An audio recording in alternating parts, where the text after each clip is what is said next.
As chaos spreads with families trying to flee Afghanistan, earlier we had the opportunity to speak with a former Afghan-Canadian interpreter about the grim reality of life with the Taliban. My dad was killed in 2013. He was a teacher, and my best friend here, his sister was killed at school. My other friend who lives here in Calgary, his brother was killed like a few days ago. The Taliban's grip on Afghanistan is tightening by the day as the clock ticks down to get people out of the country, leaving a worried man now living in Calgary who started his career as an interpreter in Afghanistan in 2006. They will kill all those families. Yesterday, an interpreter was attacked in Panjwai, Kandahar. He was shot eight times. He survived, but his wife, kids, his brother, and his wife, kids did not make it. And he's fighting for his life in hospital. It's a horrific reality that Zahed has had to navigate himself. I was shot twice. Once in the knee, and the second time, in the helmet. But luckily that didn't touch my head.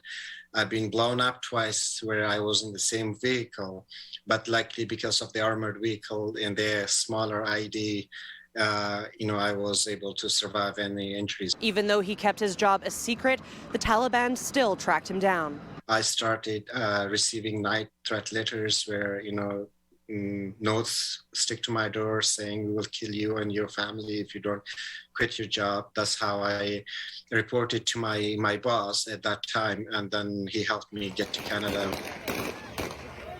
When news broke of the Taliban seizing power through the country, he and about 50 other families of Afghan interpreters living in Calgary couldn't believe what they were hearing. I was hearing stories from our WhatsApp group where our interpreters, they were stopped by Taliban checkpoints, and there were 3 cars. 1 car was searched and he was left to go. He was permitted to go, but the other 2 cars did disappear.